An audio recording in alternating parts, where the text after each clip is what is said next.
এই মুহূর্তে যে খবর আমরা পাচ্ছি, মুখ্যমন্ত্রীর হুঁশিয়ারি। মেদিনীপুর শহরে অবৈধ উচ্ছেদ শুরু, মাঠে নামলেন মহকুমা শাসক নিজে। হকার ও ফুটপাত নিয়ে মুখ্যমন্ত্রীর একাধিক নির্দেশ শুরু হবার পরেই মেদিনীপুর শহরেও পাল্টে গেল পরিস্থিতি। বৃহস্পতিবার সন্ধ্যার পরেই মেদিনীপুর শহরে সংকীর্ণ রাস্তার পাশে বসে থাকা ফুটপাতের দোকানগুলির হিসেব শুরু করলেন মহকুমা শাসক মধুমিতা মুখার্জি। শুক্রবার বেলা 12টা থেকে শুরু হলো অন্য একটি স্থানে উচ্ছেদ অভিযান। মেদিনীপুর শহরের কলেজ স্কোয়ার মোড় এলাকাতে ফুটপাতের উপর অনেকগুলি বিভিন্ন রকমের স্টল বহু বছর ধরে বসে রয়েছে, যে কারণে রাস্তা সংকীর্ণ হয়েছে অনেকটাই। মুখ্যমন্ত্রীর বৈঠকের পর বৃহস্পতিবার সন্ধ্যায় সেই সমস্ত স্টলগুলির হিসেব শুরু করেন মহকুমা শাসক মধুমিতা মুখার্জি।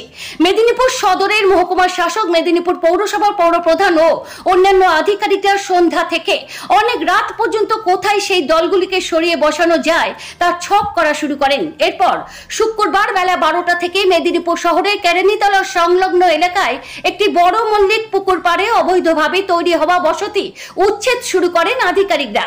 মহকুমা শাসক, পৌরপ্রধান সহ আধিকারিকদের উপস্থিতিতে সেখানে বিভিন্ন রকম ঘরবাড়ি বস্তি সরানো হয়।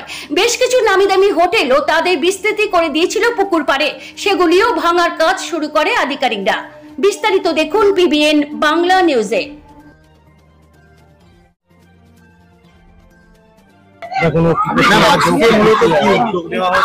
আজকে মূলত উদ্যোগ যেটা দেখছেন, ওই পুকুরটা আছে, পুকুরটাকে কিন্তু এইগুলো সমস্ত নতুন স্ট্রাকচার হয়েছে যেগুলোকে খোলা হচ্ছে।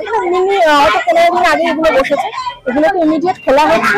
যেগুলো বড় বড় দোকান বা ইত্যাদি রয়েছে তারাও দেখুন ব্যাক সাইডে বেশ কয়েকটা এক্সটেন্ড করেছে, যাদেরকে আজকে আমরা নোটিস করছি।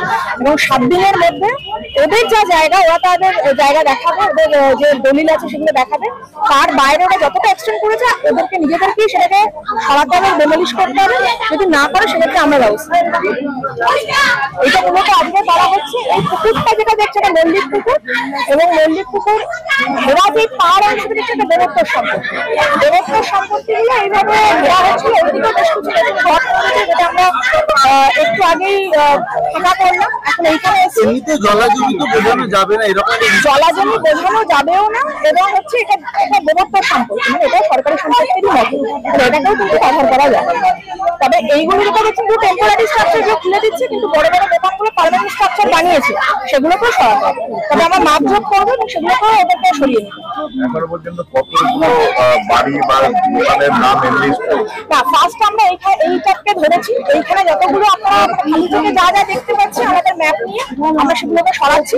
এরপরে যতগুলো এরকম ধরনের জায়গা আছে সব জায়গাতে আমরা চিহ্নিতকরণ এবং চিহ্নিতকরণ করা হলো। যেমন এখানে একটা নিডি ফ্যামিলি আছে, তারা ভাড়া থাকতো, দিন 15 আগে এখানে এসে বসেছে, তো ভাড়া থাকতো, তারা ভাড়াই উঠে যাবে। এবং আমরা ওদের জন্য হাউস ফর অলের অ্যাপ্লিকেশন নিয়ে রাখবো। যখন আমাদের সুযোগ হবে আর কি, সেখানে তাদেরকে বাড়ি করার আমরা প্রাধান্য দেবো আর কি। ওদেরকে আমরা কিন্তু বেনিফিট দেবো, যেটা এরা সত্যিকারের জেনুইন, এরা যদি গরিব মানুষ হয় আমরা এনকোয়ারি করবো, পরে এটা প্রাধান্য দেওয়া হবে।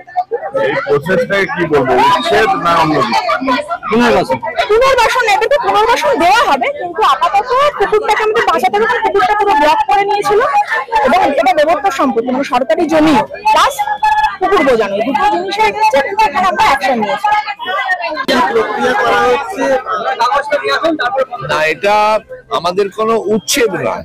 আমাদের হচ্ছে যারা যারা সরকারি জায়গা বা পুকুর পাড় বন্ধ করে বাড়ি বা তারা বাসস্থান বা ব্যবসা করছেন, তাদেরকে এখান থেকে সরে যেতে বলা হবে। কেননা আমাদের সরকার, মাননীয় মুখ্যমন্ত্রী যা বলেছেন যে তাদেরকে পুনর্বাসন বা অন্য কোনো অল্টারনেটিভ ব্যবস্থা করে এই কাজগুলো আইন মাফিক করতে হবে। তো এইভাবে যদি আস্তে আস্তে করে দখল হয়ে যাচ্ছে পুকুর পাড়, হ্যাঁ, এডিএম এলার, সেগুলো আজকে তাদেরকে নোটিশ, আজকে বিএলআরও সাহেব, এটা এডিএম এলার সবকেই নোটিশ করা, আজকে বিএলআরও সাহেব সকাল থেকে এসে নোটিশ করা হচ্ছে। ওদেরকে 7 দিনের মধ্যে কাগজপত্র নিয়ে অফিসে আসতে, যদি আপনার নিজের না হয় সরে যেতে হবে, নালে সরকার তার কোনো প্রয়োজনীয় ব্যবস্থা নেবে। যাদের যাদের প্রয়োজন আছে তদন্ত সাপেক্ষে, যে যাদের খুব দরকার, যাদের নেই তাদেরকে ব্যবস্থা করা হচ্ছে। যেমন হকারদের ক্ষেত্রেও আমাদের তাদেরকে পুনর্বাসনের ব্যাপারে একটা উদ্যোগ নিতে বলেছেন মুখ্যমন্ত্রী, তারা সেই উদ্যোগটা আমরা শুরু করেছি গতকাল থেকে। আমাদের মাননীয় এসডিও ম্যাডাম তিনি সঙ্গে থেকেই আমাদের অনুসন্ধানগুলো হচ্ছে। এখন কালকে 7টা হয়েছে।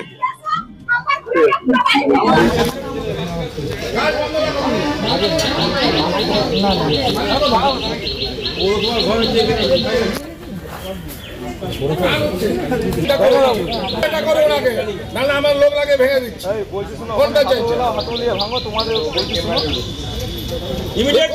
লোক লাগান ওই লোককে লাগান এখানে না না আমাদের লোককে ঢোকান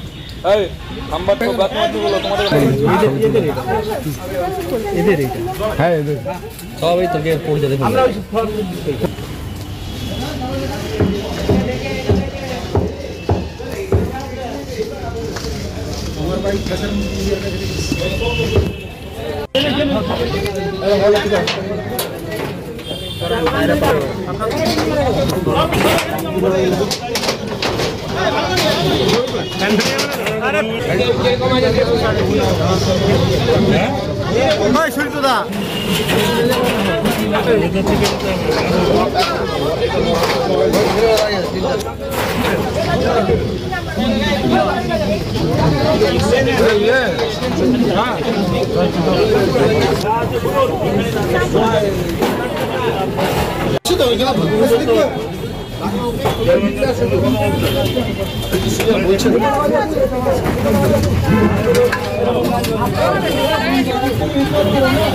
আমি